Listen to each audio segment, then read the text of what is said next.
आज का बजट मेरे लिए व्यक्तिगत तौर पे बहुत ही एक भावुक क्षण है। हम बड़े आम और साधारण से लोग हैं। हम राजनीतिक परिवारों से नहीं आते। मेरे माँ बाप, दादा दादी, दूर दूर तक रिश्ते में कोई राजनीति में नहीं था और कभी जिंदगी में नहीं सोचा था राजनीति में आएंगे। दिल्ली वालों का बहुत एहसान था कि उन्होंने हमें इतने बड़े पद पे बिठा दिया और इतनी बड़ी जिम्मेदारी दे दी। मैं हमेशा ही कहता हूं कि दिल्ली वालों का ये एहसान मैं 7 जन्म में भी पूरा नहीं कर सकता। जब से सरकार बनी है दिल्ली में, हमने कभी भी इसको राजनीति या सरकारी कामकाज के दृष्टि से नहीं देखा। जैसे मेरा अपना परिवार है, मेरे माता पिता मेरे साथ रहते हैं, मेरे बच्चे हैं, मेरी पत्नी है। मैं जैसे अपने परिवार का ख्याल रखता हूं, ऐसे ही मैंने कोशिश की है कि दिल्ली में रहने वाले हर परिवार का हिस्सा बनके, चाहे उनका भाई बनके, चाहे उनका बेटा बनके, उस परिवार का मैं ख्याल रखूं। दिल्ली के जितने बच्चे हैं उनको मैं अपना बच्चा मान के उनको अच्छी से अच्छी शिक्षा देने का मैंने कोशिश की है। मेरी कोशिश रही कि जैसी शिक्षा मेरे बच्चों को मिली उस वैसी अच्छी शिक्षा दिल्ली के हर बच्चे को मिले। मेरी कोशिश है कि अगर किसी के भी परिवार में दिल्ली में कोई बीमार हो तो पैसे के अभाव में उसका खराब इलाज नहीं होना चाहिए, उसे अच्छे से अच्छा इलाज मिलना चाहिए। तो हर परिवार का मैंने ख्याल रखने की कोशिश की, उनका बड़ा बेटा बनके, उनका भाई बनके। आज दिल्ली की मेरी माताओं के लिए और मेरी बहनों के लिए एक बहुत बड़ा ऐलान किया गया है। ये कोई बहुत छोटी चीज नहीं है। महिला सशक्तिकरण के क्षेत्र में मैं समझता हूं ये दुनिया का सबसे बड़ा कार्यक्रम होगा महिला सशक्तिकरण का। बातें बहुत होती हैं, बातें करना बड़ा आसान है, महिला सशक्तिकरण, लेकिन सशक्तिकरण होगा कैसे? सबसे बड़ा सशक्तिकरण तो होता है जब हाथ में पैसा हो, जेब में पैसा हो। जेब में जब पैसा होता है तो आदमी पावरफुल महसूस करता है, पावर महसूस करता है। तो अगर महिलाओं के हाथ में, उनकी जेब में पैसा डालेंगे तभी तो महिलाएं सशक्तिकरण महसूस करेंगी। जो महिलाएं कमाती नहीं है वो खासकर हमारे समाज के अंदर एक बहुत डिसएडवांटेज्ड पोजीशन में रहती हैं।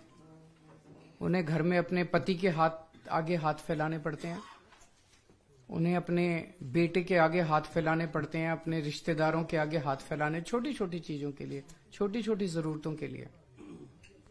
अब ये नहीं होगा। अब दिल्ली में 18 साल से ऊपर की हर महिला के लिए, चाहे वो हमारी छोटी बहन हो, बड़ी बहन हो, चाहे कोई माता हो, हर एक के लिए हर महीने 1000 रुपए का इंतजाम कर दिया। हर महीने उनके अकाउंट में 1000 रुपए जाएंगे। ये बहुत बड़ी बात है और इस पे कई सालों से हम काम कर रहे थे। जाहिर तौर पे इस पे काफी पैसे का खर्च आएगा, लेकिन चूंकि दिल्ली में अब एक बहुत ही ईमानदार सरकार है, एक एक पैसा बचाती है। पहले बिजली फ्री की, पानी फ्री किया, शिक्षा फ्री की, इलाज फ्री किया, तीर्थ यात्रा फ्री की, महिलाओं का सफर फ्री किया। तो पैसा बचा बचा के जनता तक पहुंचाती है। यही पैसा, ऐसा क्यों नहीं हुआ कि पहले क्यों नहीं हुआ, और लोग क्यों नहीं कर रहे हो? क्योंकि वो सारा पैसा पार्टी वाले खा जाते हैं, दूसरी पार्टियों वाले सारा पैसा नेता खा जाते हैं, नेताओं की तरफ जाता है, सारा पैसा नेताओं की जेब में जाता है। दिल्ली में ऐसा नहीं होता। दिल्ली में सारा पैसा, एक एक पैसा बचा के हमने जनता पे खर्च किया है। तो अब वो बचा के इस साल हमारा वो सपना पूरा हुआ जब हम सोच रहे थे कि हर महिला को हम हर महीने 1000 रुपए देंगे। मैं दिल्ली की सभी महिलाओं को बहुत बहुत बधाई देना चाहता हूं। आपका बहुत एहसान है मेरे ऊपर, आपका बहुत आशीर्वाद है मेरे ऊपर। आपसे मुझे कुछ नहीं चाहिए, बस ये आशीर्वाद अपने भाई पे और अपने बेटे पे बनाए रखना। जो महिलाएं 18 साल से ऊपर हैं वो इसके लिए पात्र होंगी। पर वो महिला किसी सरकारी पेंशन की लाभार्थी नहीं होनी चाहिए, सरकारी नौकरी में नहीं होनी चाहिए और इनकम टैक्स पेयर नहीं होनी चाहिए। और इसको व्यवस्था को सिंपल करने के लिए हमने ये भी कर दिया, भाई सेल्फ डिक्लेरेशन दे देना। आप बाद में रैंडम तौर पे कुछ की जांच होती रहेगी, लेकिन सेल्फ डिक्लेरेशन देके आपको ये बेनिफिट शुरू हो जाएगा। तो इस साल अभी चुनाव के बाद जो है वो इसकी प्रक्रिया चालू होगी, फिर इसको हम कैबिनेट में लाके इसको सब करेंगे। तो मैं दिल्ली की महिलाओं को बहुत बहुत बधाई देना चाहता हूं। इससे एक बहुत बड़ी बात होगी, दिल्ली की अर्थव्यवस्था में बहुत बड़ा उछाल आएगा। हमेशा यह देखा गया है कि अगर संपत्ति या दौलत या पैसा कुछ चंद लोगों के हाथ में कॉन्सेंट्रेट हो जाए तो अर्थव्यवस्था का बेड़ा गर्क हो जाता है। पिछले 75 साल में हमने देखा जितनी भी पार्टियों की सरकार आई उनकी एक ही थ्योरी थी, trickle down theory, trickle down economics. उनका ये होता था कि भाई 2-4 परिवारों को सारा पैसा दे दो देश का, वो फिर फैक्ट्री लगाएंगे, फैक्ट्री में सारे मजदूरी करेंगे और उससे देश की तरक्की होगी। उससे देश की तरक्की कभी नहीं होती, दुनिया भर में नहीं हुई। ये जो बॉटम्स अप थ्योरी है, जिसके जरिए आप जनता में, गरीब आदमी के हाथ में जितना पैसा आएगा उतनी तरक्की होगी इकोनॉमी की। गरीब आदमी के हाथ में जब पैसा आता है तो वो मार्केट में जाता है, वो कपड़ा खरीदता है, वो साबुन खरीदता है, वो कंजम्पशन की चीजें खरीदता है, तो इकोनॉमी में डिमांड क्रिएट होती है। जब डिमांड क्रिएट होती है तो नई नई फैक्ट्री लगती हैं, नई नई दुकानें लगती हैं। जब हम दिल्ली में आए थे हमने मिनिमम वेज बढ़ाए थे बहुत ज्यादा। हमने जब बिजली फ्री की, हमने पानी फ्री किया, आम जनता के हाथ में पैसा आया। आज उसी का नतीजा है कि दिल्ली के अंदर सबसे कम महंगाई है और सबसे ज्यादा समृद्धि है पूरे देश के अंदर देखा जाए तो महिलाओं के हाथ में जब पैसा आएगा, मैं समझता हूं वो मार्केट में जाएगी, अपनी मनपसंद की चीजें खरीदेंगी, उससे इकोनॉमी की भी तरक्की होगी। दूसरा, आज का जो बजट था वो राम राज्य की अवधारणा से प्रेरित था। हम अच्छे अस्पताल दे रहे हैं, अच्छे स्कूल बना रहे हैं, सड़कें बना रहे हैं, सब चीजें कर रहे हैं, लेकिन एक चीज की तरफ ध्यान आकर्षित करना चाहता हूं कि दिल्ली के गांव में जो सड़कें हैं वो थोड़ी सी अनदेखी रह गई थी। इस बार उसके लिए हमने अलग से बजट का प्रावधान किया है और दिल्ली के गांव देहात की सड़कों की तरफ ध्यान दिया जाएगा, वहां की सड़कों को के निर्माण को जोर शोर से कराया जाएगा। अगर कोई प्रश्न है तो। आप ओवरऑल अपने बजट को किस तरीके से देख रहे हैं? क्योंकि राम राज्य थीम तो आपने दी, पर ओवरऑल क्योंकि आतिशी जी का पहला बजट था और मैं आतिशी जी को बहुत बहुत बधाई देना चाहता हूं। 10 में से 15 नंबर दूंगा मैं। बहुत अच्छा बजट था उनका और सारे तबकों का ख्याल रखा गया, सब सेक्टर्स का ख्याल रखा गया। हाँ, अभी तो पहले स्कीम नोटिफाई होगी, सब कुछ आज ऐलान है, इस स्कीम इस साल लागू होगी। फिर भी आपका क्या अंदाजा है कितनी महिलाएं इसमें मतलब आ सकती हैं? सारी नहीं आ सकती हैं, कितनी आ सकती हैं? क्या संख्या क्या हो सकती है? मेरा अपना मानना है मोटे मोटे तौर पे लगभग 65 लाख के करीब शायद महिला वोटर्स हैं दिल्ली में। 67 लाख। इसमें से इनकम टैक्स पेयर घटा दीजिए, इसमें सरकारी वो घटा दीजिए, इसमें हो सकता है सारी महिलाएं अप्लाई भी ना करें, वो सब करा के मेरा अपना मानना है शायद 45 लाख से 50 लाख के बीच में, शायद 50 लाख मान लीजिए। सर, दिल्ली वाले क्या समझे, स्कीम आ जाएगी या फिर कुछ अड़चने आएंगी? अड़चनों से लोहा लेना तो हमारे फितरत है। अभी तक अड़चनों से लोहा ले लेके अड़चनों को दूर कर करके सारे काम कराए हैं, तो ये भी कराएंगे। पर मैं ये एक सब महिलाओं को भी और सबको कहना चाहूंगा, आपने मेरे को 70 में से 62 सीट दी और एक बार 70 में से 67 सीट दी, तभी मेरी सरकार चली। अगर 70 में से 40 सीट दे देते तो अभी ये बदमाश हमारी सरकार गिरा देते, जैसे हर जगह गिराते फिर रहे हैं, है कि नहीं है? 70 में से 67 सीट दी, 62 सीट दी, तभी अभी तक सरकार चल रही है हमारी। उसका मैं शुक्रगुजार हूं बहुत बहुत। लेकिन सब लोग देख रहे हैं कि कैसे बीजेपी वाले, एलजी साहब, केंद्र सरकार हर काम में टांग अड़ाते हैं, हर काम में टांग अड़ाते हैं। अब अगर ये सातों एमपी, अभी मैं अकेला लड़ रहा हूं, एलजी साहब से भी अकेला लड़ता हूं, बीजेपी वालों से भी अकेला लड़ता हूं, सेंटर वालों से भी, तो ये सातों बीजेपी के एमपी बना के क्या मिला अपने को? कुछ नहीं मिला। दिल्ली वालों को तो कुछ नहीं मिला, उल्टा ही मिला। जब जब दिल्ली के काम रोकते हैं ये सातों एमपी बैठ के ताली बजाते हैं, बहुत अच्छा दिल्ली वाले बड़ी तकलीफ में है, बहुत अच्छा दिल्ली वाले बड़ी तकलीफ में है। तो ये तो बहुत गलत है। तो मेरा ये सब दिल्ली वालों से कहना है कि अगर ये सातों एमपी आप इंडिया गठबंधन के दे दोगे तो ये मेरे 7 हाथ बन जाएंगे, मेरे को ताकत मिलेगी। अगली बार 7 इधर से आ जाएंगे दिल्ली से, 13 पंजाब से आ जाएंगे, 10 हमारे राज्यसभा के हैं, करीब 25-30 एमपी हो जाएंगे। फिर किसी माई के लाल की हिम्मत नहीं है जो दिल्ली वालों के काम रोक दे। तो ये मैं ताकत आज दिल्ली के लोगों से मांग रहा हूं कि आप लोग जब वोट डालने जाओ तो दिल्ली की सोचना केजरीवाल के हाथ मजबूत करने के लिए, ताकि ये रोज मैं जो लड़ रहा हूं आप मेरे को ताकत दोगे तो किसी एलजी की हिम्मत नहीं होगी आपके काम रोकने की। सर एक एडिशन इसमें है, कई लोग देख रहे हैं कि एक चुनावी साल में आपने अनाउंसमेंट किया है, लेकिन इफेक्टिव होगा चुनाव के बाद तो वोट बैंक जो आपकी तरफ शिफ्ट हो सकता था वो नहीं होगा, क्या ये खतरा है? क्यों नहीं होगा, होना तो चाहिए। भाई अनाउंसमेंट किया है और सबको यकीन है कि केजरीवाल जो कहता है वो करता है, तो मैंने कहा है तो मैं करूंगा भी।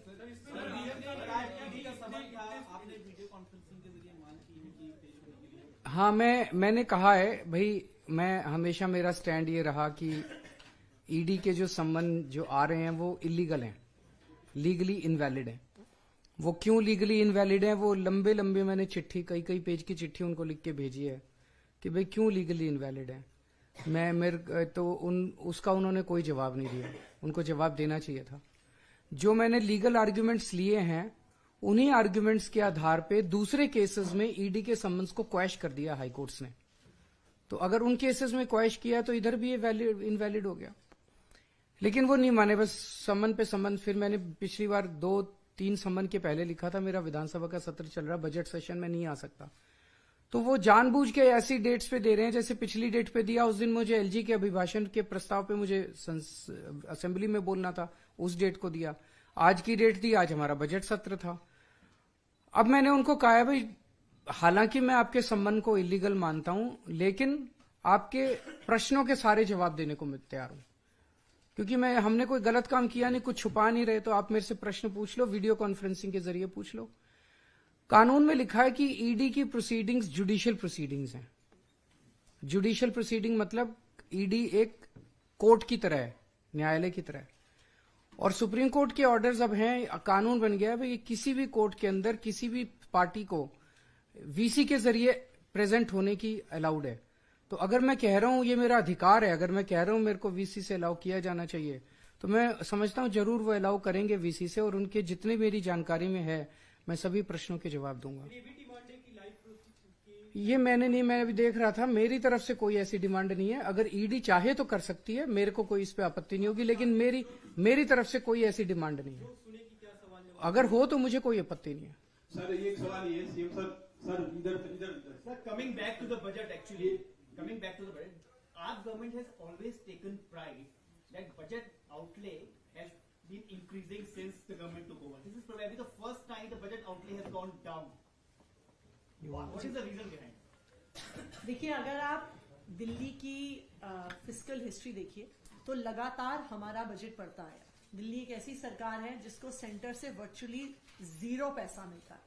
हमारा शेयर ऑफ सेंट्रल टैक्सेस, जैसा मैंने आपको कहा, 7,200 करोड़ से भी ज्यादा बनता है, बट हमें एक चवन्नी नहीं मिलती। इस साल इसको मैं थोड़ा पर्सपेक्टिव में रख देता हूं कि दिल्ली के लोग मिलके शायद सेकंड हाईएस्ट इनकम टैक्स देते हैं बॉम्बे के बाद। हम 2 लाख करोड़ से ज्यादा का इनकम टैक्स देते हैं। अब जो संविधान है उसमें लिखा है कि इनकम टैक्स कलेक्ट करने की जिम्मेदारी केंद्र सरकार की है, लेकिन केंद्र सरकार इनकम टैक्स को स्पेंड नहीं कर सकती। केंद्र सरकार को इनकम टैक्स राज्यों के अंदर बांटना होता है। तो दिल्ली के लोगों से 2 लाख करोड़ रुपए का इनकम टैक्स लेके वो सारा का सारा 2 लाख करोड़ रुपया पूरे देश के अन्य राज्यों में बांट दिया जाता है। दिल्ली को उस 2 लाख करोड़ रुपए में से केवल और केवल 325 करोड़ रुपए दिए जाते हैं। ये अब वो भी बंद हो गया। तो एक नया पैसा हमें नहीं मिलता उस 2 लाख करोड़ में से। तो ये एक भी पैसा हमें उस 2 लाख, तो ये तो नाइंसाफी है। ये है कि जो सोने के अंडे देने वाली मुर्गी है उसका गला ही घोंट दो। अगर डेली ग्रोथ इंजन है, आप हमें अगर पैसा दोगे, हम नए नए फ्लाईओवर, नए नए सड़कें बनाएंगे, दिल्ली को शानदार सिटी बनाएंगे, आपको और इनकम टैक्स इकट्ठा करके देंगे ना। आप हमें पैसा दो, हमें पैसा नहीं दे रहे। कंटिन्यू। सेकेंड, दिल्ली एक इकलौती सरकार है जो बिना लोन लिए सरकार चलाती है।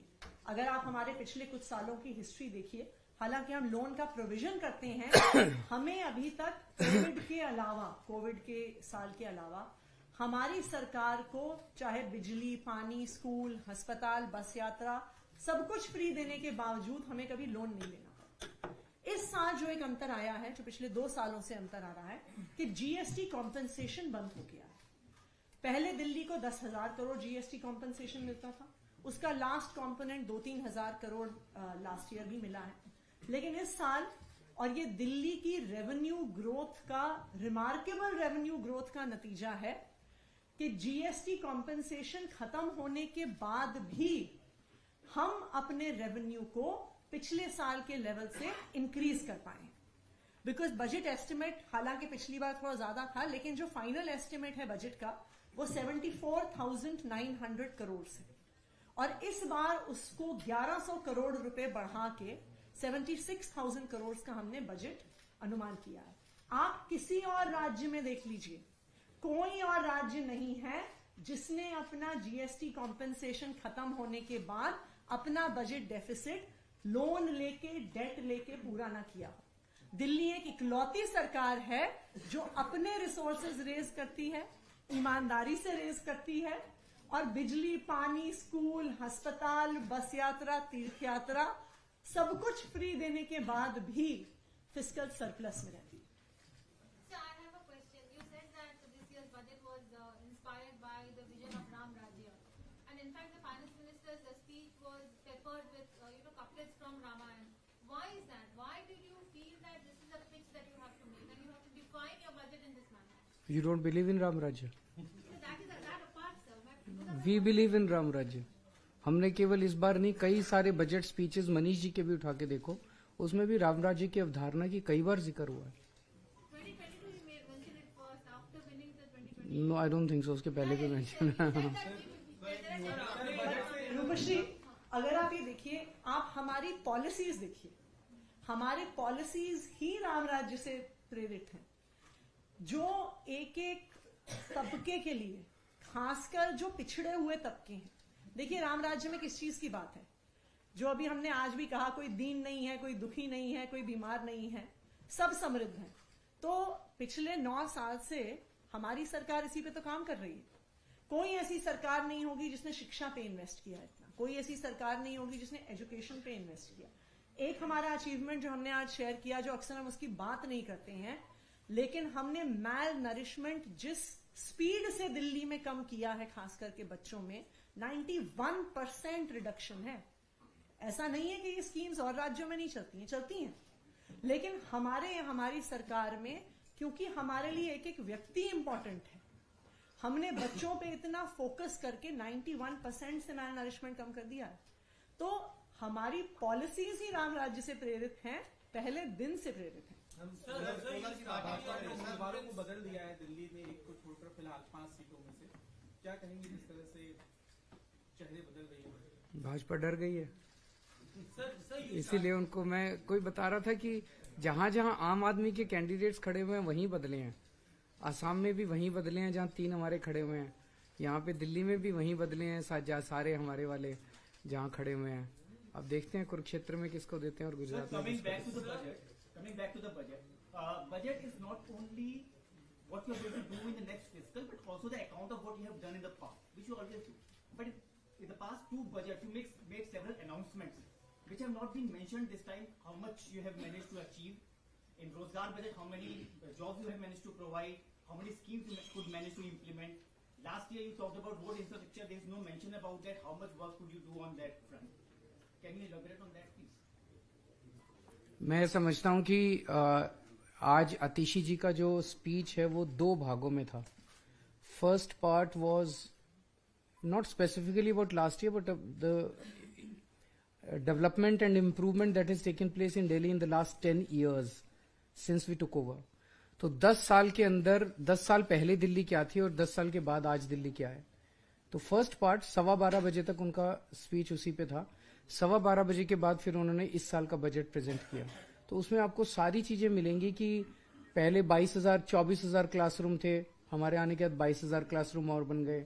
हमने 530 मोहल्ला क्लिनिक बनाए, हमने दवाइयां फ्री की, हमने ये किया वो किया। उसमें रोजगार वाले पे परसों जो सर्वे रखा गया, I think it has come down very substantially in the last 2 years the unemployment rate. मेरे को एग्जैक्ट फिगर्स याद नहीं है, शायद 6.9 से 1.2 या 5.3 से 1.9 5.3 अनएम्प्लॉयमेंट रेट से 1.9 आ गया, which is a remarkable achievement. तो Really know the numbers, how many jobs? Numbers इस तरह से परसेंटेज अगर है तो उसमें नंबर्स आप निकाल लीजिए। सीएम साहब पर एक टॉक ऑफ द टाउन बन गया है कि नेबरिंग जो स्टेट्स हैं, खासतौर पर नोएडा, गाजियाबाद, वो महिलाएं कह रही हैं कि दिल्ली का एनरोलमेंट करा लें ताकि उनको मैं सबको कहना चाहूंगा कि आप अपने अपने राज्य में हमारी सरकार लेके आए तो वहां सबको बेनिफिट मिलेगा। तेलंगाना में पीएम कह रहे हैं कि मैं हूं मोदी का परिवार, ये नारा आज उन्होंने दिया है परिवारवाद पर अटैक करते हुए। मुझे आइडिया नहीं है इसका। सर आज सोलर की बात आज बजट में भी की, सोलर की आप लोगों ने राशि भी अब निर्धारित कर दी, स्कीम जो है वो अभी तक नहीं आ पाई है, अटकी है। मेरी एलजी साहब से निवेदन है, प्लीज इस स्कीम को मत रोकिए। जनता के लिए, देश के लिए स्कीम है, इसमें इन चीजों के अंदर राजनीति नहीं होनी चाहिए, ये सही नहीं है। तो वो स्कीम रोकी उन्होंने। जिस दिन स्कीम आई थी मेरे पास कई फोन आए थे कि बहुत अच्छी स्कीम है, बहुत अच्छी स्कीम है। जिन लोगों के अभी बिजली के बिल जीरो हैं उनके तो जीरो हैं, जिनके बिजली के बिल आते हैं वो भी जीरो हो जाएंगे। तो अच्छी स्कीम है, अच्छा काम तो होना ही चाहिए। कोई लोग ये बता रहे हैं कि हमारी स्कीम कॉपी करके अब सेंट्रल आ रही है, तो सेंटर की पहले आनी चाहिए, हमारी नहीं आनी चाहिए पहले, इसलिए ये विवाद हो रहा है। तो जब तक सेंटर नहीं लाएगा हमारी पास नहीं करेंगे ये।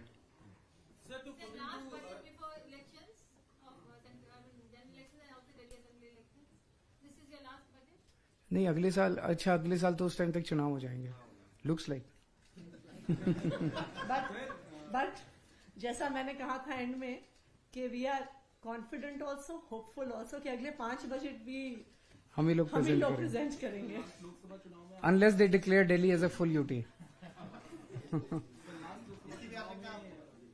आप ही लोगों से पता चलता है, आप ही लोग बताते हो। पूर्व राज्य मुद्दा पर लास्ट लोकसभा चुनाव में इस बार क्या आप तैयार कर रहे हैं कैंपेन दिल्ली और फिर बाकी जगहों भी? मेरा एक ही चीज है सबको कहना कि अगर आप अपने, देखो तमिलनाडु वाले लोग जो हैं वो तमिलनाडु वाली पार्टी को सारे एमपी दे देते हैं तो उनकी हाथ ताकत बढ़ती है।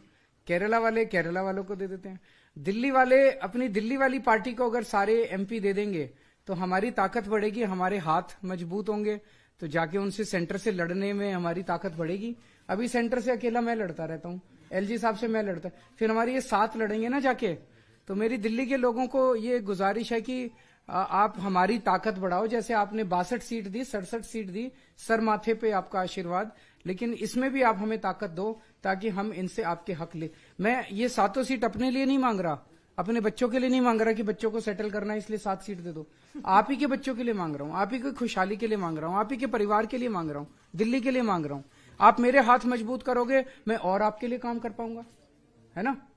सर मैनिफेस्टो मिलके आएगा क्या 7 सीटों के लिए आम आदमी पार्टी और कांग्रेस का?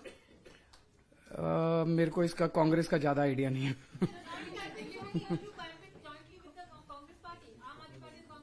अभी तो हम अपनी प्लानिंग कर रहे हैं, देखते हैं उनसे बात करके, पर अभी तो हम अपनी प्लानिंग कर रहे हैं। आज पूरी शाम उसी के ऊपर है। सर दिल्ली में काफी सारे ऐसे बच्चे हैं जो हायर एजुकेशन के लिए जाना चाहते हैं, आपकी गवर्नमेंट लगातार एजुकेशन पर काम कर रही है, वो बच्चे जो हायर एजुकेशन लेना चाहते हैं लेकिन 5% नहीं, हमारी योजना है कि स्कीम है कि आप लोन ले लीजिए और लोन आपको गारंटी सरकार देगी। आपको अपनी कोई ज्वेलरी बेचने की जरूरत नहीं है, कुछ गिरवी रखने की जरूरत नहीं है।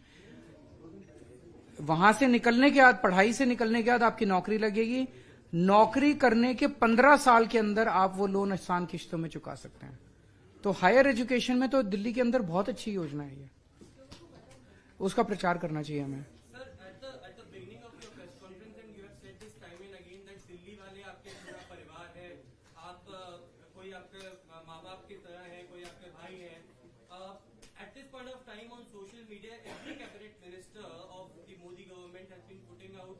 Modi ka parivar in their bracket as they call it कि हम I have no idea. Someone asked this question just now. I have no idea about this. I have not seen this. किसको परिवार मानते हैं sir? वो मोदी का परिवार मान रहे हैं, बीजेपी वो शायद अपने कैबिनेट मिनिस्टर्स को अपना परिवार मानते हैं. मैं दिल्ली के 2 करोड़ लोगों को अपना परिवार मानता हूँ.